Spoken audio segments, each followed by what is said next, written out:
राधे राधे साथियों, आपका स्वागत है राधा कृष्णा भक्ति कथा चैनल पर। आज आपने कभी सोचा है कि माताएं ओए अष्टमी का व्रत क्यों रखती है?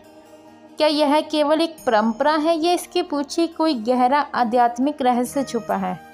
आज हम जानेंगे ओई अष्टमी व्रत का महत्व, इसकी पूजा विधि और वह भावपूर्वक कथा जिसे सुनकर आपका मन भक्ति भाव से भर उठेगा। ओई अष्टमी कार्तिक मास की कृष्ण पक्ष अष्टमी को मनाई जाती है। यह व्रत माताएं अपनी संतान की लंबी उम्र, आयु, अच्छे स्वास्थ्य और मंगल के लिए रखती है। कहा जाता है ओई अष्टमी माता की कृपा से संतान निरोग और समृद्ध होती है। पूजा विधि: सुबह स्नान कर व्रत का संकल्प लें। पूरे दिन उपवास रखें। अधिकतर माताएं जल तक नहीं पीती।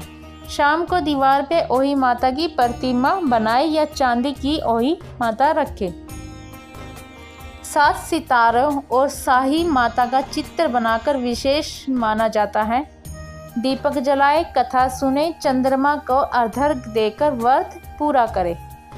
इस दिन सुई, धागा, कैंची का प्रयोग वर्जित माना गया है और ओई माता को हलवा, पूरी और सफ़ेद वस्त्र अर्पित करना शुभ माना गया है। ओई अष्टमी व्रत कथा। अब आइए सुनते हैं ओई अष्टमी की पौराणिक कथा। बहुत समय पहले एक साहूकार की 7 बहुएं थी। कार्तिक मास की अष्टमी को वे घर को सजाने के लिए मिट्टी खोदने जंगल में गई। उनके साथ सबसे छोटी बहू भी गई। जब वह मिट्टी खोद रही थी तभी अनजाने में उनकी खुरपी एक शाही माता मान लीजिए उसका बच्चा मर गया।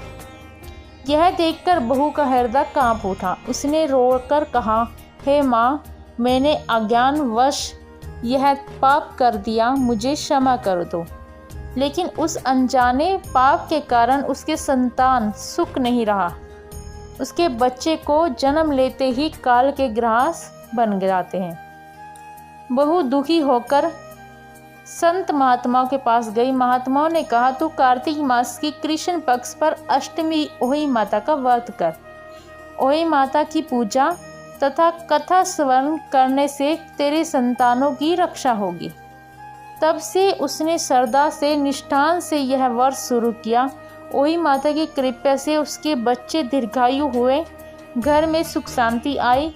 इसी से यह परंपरा शुरू हुई कि माताएं अपनी संतान की लंबी उम्र के लिए, रक्षा के लिए ओई माता का व्रत रखेंगी।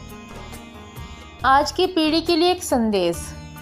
साथियों, यह कथा केवल एक परंपरा नहीं है बल्कि माँ के त्याग और प्रेम का सबसे बड़ा प्रतीक है। सोचिए, एक माँ खुद भूखी प्यासी रहकर केवल अपने बच्चों के लिए सुख और सुरक्षा के लिए व्रत करती है, तो इसका आशीर्वाद कितना अमूल्य होगा। आज के युवाओं को चाहिए कि अपनी माँ की इस भावना को समझे और उसके त्याग का आदर करे। ओई अष्टमी हमें सिखाती है कि भक्ति प्रायश्चित से हर पाप मिट जाता है और माँ की प्रार्थना से संतान का जीवन सुरक्षित हो जाता है, मंगलमय बन जाता है। अगर यह कथा आपके दिल को छू गई है तो वीडियो को लाइक करना और जाने से पहले मेरे इस प्रश्न का उत्तर दे के जाना। क्या आपकी माँ ने भी आपके लिए यह व्रत किया है? उस व्रत में आपके जीवन को कैसे बदला है? हमें कमेंट में जरूर लिख के जाना। राधे राधे साथियों।